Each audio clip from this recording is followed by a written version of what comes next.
दोस्तों तीसरे वनडे मुकाबले में रोहित शर्मा, शुभमन गिल, शार्दुल ठाकुर और कुलदीप यादव ने किया कमाल, रचा इतिहास। न्यूजीलैंड को क्लीन स्वीप कर भारतीय टीम बनी नंबर 1। स्वागत है दोस्तों आप सभी का हमारे यूट्यूब चैनल क्रिकेट देखो जी में। इस वीडियो में हम आपको बताने वाले हैं कि भारत और न्यूजीलैंड के बीच तीसरा और रोमांचक वनडे मुकाबला खेला गया, जिसमें आखिर कैसे बल्लेबाजी करते हुए रोहित शर्मा और शुभमन गिल ने खतरनाक बल्लेबाजी कर तूफान मचा कर रख दिया, कैसे गेंदबाजी करते हुए शार्दुल ठाकुर ने एक ही ओवर में हैट्रिक लेकर मुकाबले को पलट दिया, ऐसे कुलदीप यादव की गेंदबाजी से न्यूजीलैंड की टीम धाराशायी हो गई। इस मैच की पूरी हाईलाइट आज की इस वीडियो में पूरी तरह से विस्तार से बताएंगे। लेकिन उससे पहले दोस्तों अगर आप भी टीम इंडिया की जीत को लेकर खुश हो तो इस वीडियो को एक लाइक जरूर करें और इस वीडियो को अंत तक जरूर देखें। तो चलिए दोस्तों बिना वक्त गवाए हम इस वीडियो को शुरू करते हैं। दोस्तों भारत और न्यूजीलैंड के बीच इस वनडे सीरीज का आखिरी यानी कि अंतिम वनडे मुकाबला आज खेला गया, जहां दोस्तों दोनों ही टीमों के बीच हमें कांटे की टक्कर देखने को मिली। इस मैच में न्यूजीलैंड की टीम ने टॉस जीतकर पहले गेंदबाजी करने का फैसला किया, तो वहीं पर भारतीय टीम को पहले बल्लेबाजी करने का न्योता दिया।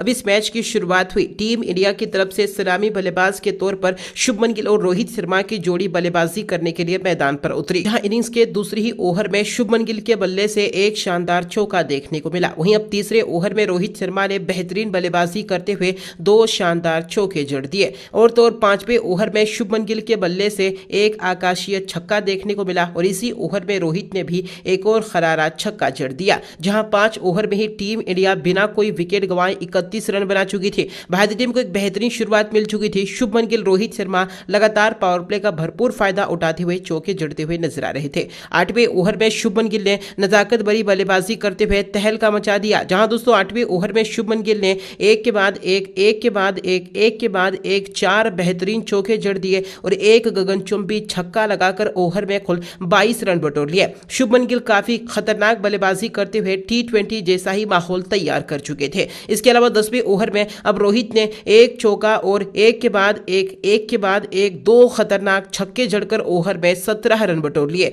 जहां दोस्तों 10 ओवर के पावर प्ले में टीम इंडिया बिना कोई विकेट गंवाए 82 रन बना चुकी थी। भारतीय टीम ने पावर प्ले का बेहतरीन इस्तेमाल किया था। उसके बाद दोस्तों शुभमन गिल और रोहित शर्मा के बीच चौके देखने को मिल रहे थे। 12वें ओवर में शुभमन गिल ने एक शानदार चौका लगाकर अपना अर्धशतक पूरा कर लिया। इन दोनों ही खिलाड़ियों के बीच शतकीय साझेदारी भी पूरी हो चुकी थी। अब 14वें ओवर में रोहित शर्मा के बल्ले से भी एक आकाशीय छक्का देखने को मिला। इसी के साथ रोहित ने भी अपना अर्धशतक पूरा कर लिया और इसी ओवर में रोहित ने एक और गगनचुंबी छक्का जड़ दिया और अगले ही ओवर में रोहित शर्मा ने बेहतरीन बल्लेबाजी करते हुए एक के बाद एक 3 शानदार चौके लगाकर ओवर में 14 रन बटोर लिए, जहां दोस्तों 16वें ओवर में शुभमन गिल ने भी अपने हाथ खोले और एक चौका और एक आकाशीय छक्का जड़कर कुल 12 रन बटोर लिए, जहां दोस्तों हर ओवर में चौके और छक्के देखने को मिल रहे थे। न्यूजीलैंड के गेंदबाज विकेट हासिल करने के लिए छटपटाते हुए नजर आ रहे थे, जहां दोस्तों 20 ओवर तक टीम इंडिया बिना कोई विकेट गंवाए 165 रन बना चुका था। 21वें ओवर में रोहित के बल्ले से एक और आकाशीय छक्का और एक और शानदार चौका देखने को मिला। तो वहीं पर 23वें ओवर में शुभमन गिल ने भी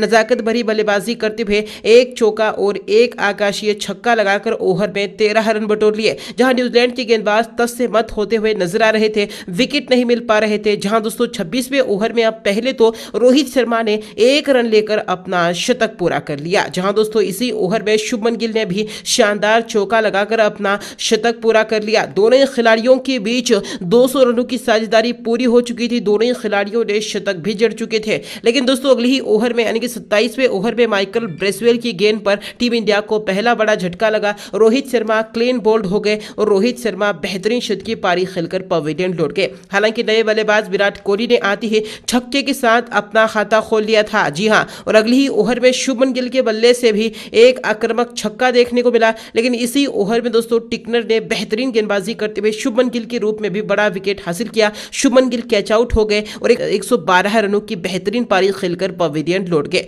हालांकि इसके बावजूद भी 30वें ओवर में किंग कोहली ने 2 शानदार चौके लगाकर ओवर में 12 रन बटोर लिए। 30 ओवर तक टीम इंडिया 2 विकेट के नुकसान पर 243 रन बना चुकी थी। मैदान पर विराट कोहली, ईशान किशन की जोड़ी मौजूद थी। 33वें ओवर में ईशान किशन के बल्ले से एक मैक्सिमम छक्का भी देखने को मिला। ईशान किशन भी चौके जड़ते हुए नजर आ रहे थे। लेकिन दोस्तों 35वें ओवर में बड़ा कारनामा हुआ, जहां 35वें ओवर की तीसरी गेंद जैकब डेफी ने ईशान किशन को डाली। ईशान किशन ने रन लेने के लिए विराट कोहली को बुलाया और उसके बाद ईशान किशन बीच में ही वापस चले गए। इसके साथ ईशान किशन रन आउट हो गए और 17 रन बनाकर पवेलियन लौट गए। इसी ओवर में कोहली ने एक शानदार चौका जड़ दिया। कोहली भी सेट हो चुके थे। नए बल्लेबाज सूर्य कुमार यादव ने भी एक आकाशीय छक्का जड़ दिया था, लेकिन 37वें ओवर में जैकेब डफी ने बेहतरीन गेंदबाजी करते हुए विराट कोहली को फिन एलन के हाथों कैच आउट करवा दिया। विराट कोहली 27 गेंदों में 36 रनों की बेहतरीन पारी खेलकर पवेलियन लौट गए। हालांकि इसी ओवर में सूर्य कुमार यादव के बल्ले से एक नजाकत भरा छक्का देखने को मिला, लेकिन 39वें ओवर में जैकेब डफी की गेंद पर सूर्य कुमार यादव भी कैच आउट हो गए। कॉनवे ने बेहतरीन कैच पकड़ा। सूर्या 14 रन बनाकर पवेलियन लौट गए। 40 ओवर तक टीम इंडिया 5 विकेट के नुकसान पर 298 रन बना चुकी थी। 42वें ओवर में वाशिंगटन सुंदर और हार्दिक पांड्या दोनों ही खिलाड़ियों के बल्ले से 2 शानदार चौके देखने को मिले। वहीं 43वें ओवर में अब टिकनेर ने बेहतरीन गेंदबाजी करते हुए वाशिंगटन सुंदर को भी कैच आउट करवा दिया। वाशिंगटन सुंदर कुछ खास कमाल नहीं कर पाए, लेकिन लॉर्ड शार्दुल ठाकुर ने इसी ओवर में एक शानदार चौका जड़ दिया। लेकिन इसके बावजूद भी टीम इंडिया के रनों की गति धीमी हो चुकी थी। अब 46वें ओवर में किंग फो हार्दिक पांड्या ने जमकर धुलाई करते हुए एक आकाशीय छक्का और एक शानदार चौका जड़ दिया और इसी ओवर में शार्दुल ठाकुर के बल्ले से भी एक करारा चौका देखने को मिला। इस ओवर में टीम इंडिया ने 17 रन बटोर लिए। अगले ही ओवर में शार्दुल ने एक और चौका जड़ दिया और 48वें ओवर में हार्दिक पांड्या के बल्ले से एक और गगनचुंबी छक्का देखने को मिला। इसी ओवर में शार्दुल ठाकुर ने भी एक गगनचुंबी छक्का जड़ दिया। लेकिन दोस्तों इसी ओवर में टिकनेर की गेंद पर शार्दुल ठाकुर भी कैच आउट हो गए। शार्दुल 17 गेंदों में 25 रन बनाकर पवेलियन लौट गए। लेकिन 49वें ओवर में पहले तो हार्दिक पांड्या ने पहली ही गेंद पर एक आकाशीय छक्का जड़ दिया। इसी ओवर में दोस्तों हार्दिक पांड्या ने 2 रन लेकर अपना अर्धशतक पूरा कर लिया और मात्र 36 गेंदों में। हालांकि अगली ही गेंद पर एक करारा चौका तो जड़ा, लेकिन अगली ही गेंद पर जैकेब डफी ने बेहतरीन गेंदबाजी करते हुए हार्दिक पांड्या को भी कॉनवे के हाथों कैच आउट करवा दिया, जहां हार्दिक पांड्या 54 रनों की बेहतरीन पारी खेलकर पवेलियन लौट गए। और इस तरह से दोस्तों टीम इंडिया ने 50 ओवर के पारी में 9 विकेट के नुकसान पर 385 रन बनाए, जहां दोस्तों भारतीय टीम ने न्यूजीलैंड के सामने जीत के लिए 386 रनों का पहाड़ जैसा विशाल लक्ष्य। वहीं दोस्तों इस लक्ष्य का पीछा करने के लिए न्यूजीलैंड की तरफ से सलामी बल्लेबाज के तौर पर फिन एलन और डेवन कॉनवे की जोड़ी बल्लेबाजी करने के लिए मैदान पर उतरी, जहां दोस्तों पहला ओवर हार्दिक पांड्या लेकर आए और पहले ही ओवर में हार्दिक पांड्या ने बेहतरीन गेंदबाजी करते हुए फिन एलन को क्लीन बोल्ड कर दिया। फिन एलन बिना खाता खोले ही पवेलियन लौट गए। इसके बावजूद दोस्तों दूसरे ओवर में वाशिंगटन सुंदर ने किफायती ओवर फेंका, लेकिन तीसरे ओवर में निकोलस के बल्ले से एक शानदार चौका देखने को मिला। तो वहीं पर चौथे ओवर में डेवन कॉनवे ने शानदार बल्लेबाजी करते हुए 2 चौके लगाकर ओवर में 8 रन बटोर लिए, जहां मैदान पर हेनरी निकोलस और डेवन कॉनवे की जोड़ी मौजूद थी। अब छठे ओवर में निकोलस के बल्ले से एक आकाशीय छक्का देखने को मिला और एक शानदार चौका भी देखने को मिला और इस ओवर में न्यूजीलैंड ने 14 रन बटोर लिए। एक तरफ से दोस्तों डेवन कॉनवे भी गगनचुंबी छक्के जड़ते हुए नजर आ रहे थे। 7वें ओवर में कॉनवे ने एक और आक्रामक शॉट खेलकर छक्का जड़ दिया। 8वें ओवर में भी निकोलस के बल्ले से एक आकाशीय छक्का और कॉनवे ने एक खरारा चौका जड़ दिया। कुल मिलाकर देखा जाए तो दोनों खिलाड़ी पावर प्ले का भरपूर फायदा उठा रहे थे। 9वें ओवर में कॉनवे ने एक शानदार टेरिफिक शॉट खेलकर चौका भी जड़ दिया और इसी ओवर में मैक्सिमम छक्का भी जड़ दिया। जहां 10 ओवर के पावर प्ले में न्यूजीलैंड की टीम 1 विकेट के नुकसान पर 73 रन बना चुकी थी। न्यूजीलैंड को बेहतरीन शुरुआत मिल चुकी थी। निकोलस और कॉनवे के बीच अच्छी खासी साझेदारी पनप चुकी थी, लेकिन उसके बाद कुछ देर तक कुलदीप यादव और साथी में वाशिंगटन सुंदर ने किफायती ओवर फेंके, लेकिन 14वें ओवर में डेवन कॉनवे के बल्ले से एक आकाशीय छक्का देखने को मिला। इसी के साथ कॉनवे ने अपना अर्धशतक भी पूरा कर लिया और अगली ही ओवर में कॉनवे ने एक शानदार चौका जड़ दिया। लेकिन टीम इंडिया को अब सफलता दिलाने का काम कुलदीप यादव ने किया। 15वें ओवर में कुलदीप यादव ने बेहतरीन गेंदबाजी करते हुए निकोलस को एलबीडब्ल्यू आउट कर दिया। निकोलस 42 रनों की बेहतरीन पारी खेलकर पवेलियन लौट गए। हालांकि एक छोर से डेवन कॉनवे का बल्ला चलता रहा। कुछ देर तक स्ट्राइक रोटेट हुई। 19वें ओवर में कॉनवे ने एक और शानदार चौका जड़ दिया। कॉनवे हर एक ओवर में चौका जड़ते हुए न्यूजीलैंड की रनगति को तेजी से बढ़ा रहे थे। 20 ओवर तक न्यूजीलैंड की टीम 2 विकेट के नुकसान पर 136 रन बना चुकी थी। 21वें ओवर में कॉनवे के बल्ले से एक और आकाशीय छक्का देखने को मिला। दूसरी तरफ से डेरियल मिचेल भी स्ट्राइक रोटेट करते हुए नजर आ रहे थे और कॉनवे छक्के पे छक्के जड़ते हुए अपने शतक के करीब पहुंच रहे थे। 23वें ओवर में कॉनवे ने एक और आक्रामक शॉट खेलकर छक्का जड़ दिया और 24वें ओवर में कॉनवे ने युजवेंद्र चहल को एक के बाद एक 2 शानदार और गगनचुंबी देखने लायक छक्के जड़कर अपना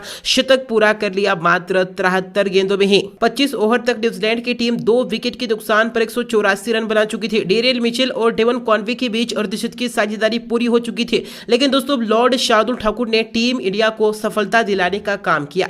26वें ओवर में शार्दुल ने बेहतरीन गेंदबाजी करते हुए डेरियल मिचेल को ईशान किशन के हाथों कैच आउट करवा दिया। डेरियल मिचेल 24 रन बनाकर पवेलियन लौट गए। और दोस्तों अगली ही गेंद पर टॉम लेथम के रूप में भी शार्दुल ठाकुर ने बड़ा विकेट हासिल किया। टॉम लेथम को हार्दिक पांड्या के हाथों कैच आउट करवा दिया। लेथम तो बिना खाता खोले ही पवेलियन लौट गए। एक के बाद एक 2 विकेट शार्दुल ठाकुर ने इसी ओवर में दिलाए, लेकिन इसी ओवर में कॉनवे ने शानदार बल्लेबाजी करते हुए एक के बाद एक 2 शानदार चौके लगाकर ओवर में 9 रन बटोर लिए। लेकिन दोस्तों एक बार फिर से अब 28वें ओवर में शार्दुल ठाकुर ने बेहतरीन गेंदबाजी करते हुए ग्लेन फिलिप्स जैसे खतरनाक बल्लेबाजों को भी कोहली के हाथों आउट करवा दिया। जी हां दोस्तों, शार्दुल ठाकुर ने कुल 3 सफलता दिलाई, मिडिल ऑर्डर में गेम चेंज कर दिया। मैदान पर कॉनवे का साथ देने के लिए माइकल ब्रेसवेल आ चुके थे, जहां 29वें ओवर में कॉनवे ने खतरनाक बल्लेबाजी करते हुए एक आकाशीय छक्का और एक शानदार चौका जड़ दिया। 30 ओवर तक न्यूजीलैंड की टीम 5 विकेट के नुकसान पर 217 रन बना चुकी थी। अब भी न्यूजीलैंड की टीम लक्ष्य से काफी दूर थी, लेकिन कॉनवे काफी ताबड़तोड़ बल्लेबाजी कर रहे थे। 31वें ओवर में कॉनवे और माइकल ब्रेसवेल दोनों ही खिलाड़ियों के बल्ले से एक के बाद एक 2 शानदार चौके देखने को मिले। लेकिन 32वें ओवर में टीम इंडिया को उमरान मलिक ने सबसे बड़ी महा सफलता दिलाई, जहां दोस्तों 32वें ओवर की चौथी गेंद पर उमरान मलिक ने डेवन कॉनवे के रूप में बड़ा विकेट हासिल किया। कॉनवे रोहित के हाथों कैच आउट हो गए। कॉनवे 100 गेंदों में 138 रनों की बेहतरीन पारी खेलकर पवेलियन लौट गए। हालांकि इसके बावजूद भी अब अगली ही ओवर में सेंटनर ने एक आकाशीय छक्का जड़ दिया। अब ब्रेसवेल और सेंटनर दोनों खिलाड़ी बेहतरीन बल्लेबाजी कर रहे थे। 34वें ओवर में ब्रेसवेल ने 2 शानदार चौके लगा दिए। मैदान पर अब माइकल ब्रेसवेल और मिचेल सेंटनर की जोड़ी मौजूद थी। 90 गेंदों में 131 रनों की जरूरत अब भी न्यूजीलैंड की टीम को। अब 36वें ओवर की पहली ही गेंद पर माइकल ब्रेसवेल के बल्ले से एक आकाशीय छक्का देखने को मिला। इसी ओवर में मिचेल सेंटनर ने भी एक शानदार चौका जड़ दिया। लेकिन दोस्तों अगली ही ओवर में कुलदीप यादव ने अपनी बेहतरीन गेंदबाजी से इन साझेदारी को ब्रेक कर दिया, जहां दोस्तों कुलदीप यादव ने माइकल ब्रेसवेल को स्टंप आउट करवा दिया। ब्रेसवेल 26 रन बनाकर पवेलियन लौट गए। इसके बाद दोस्तों चहल और कुलदीप यादव ने किफायती ओवर फेंके। अब 39वें ओवर में कुलदीप यादव ने एक बार फिर से अपनी बेहतरीन गेंद से लॉकी फर्गसन को भी कैच आउट करवा दिया। लॉकी फर्गसन भी कुछ खास कमाल नहीं कर पाए। इसके बावजूद भी 40वें ओवर में चहल ने जैकब डेफी को भी एलबीडब्ल्यू आउट कर दिया और बिना खाता खोले ही पवेलियन का रास्ता दिखा दिया। लेकिन 42वें ओवर में मिचेल सेंटनर ने घातक बल्लेबाजी करते हुए एक गगनचुंबी छक्का और 2 खरारे चौके जड़कर ओवर में 15 रन बटोर लिए। लेकिन दोस्तों अगली ओवर में चहल की गेंद पर सेंटर भी कैच आउट हो गए और इस तरह से भारतीय टीम ने इस वनडे मुकाबले को 90 रनों के अंतर से जीत लिया। दोस्तों इसमें टीम इंडिया की जीत पर आपकी महत्वपूर्ण राय क्या है, उसका जवाब आप हमें कमेंट करके जरूर दें। धन्यवाद।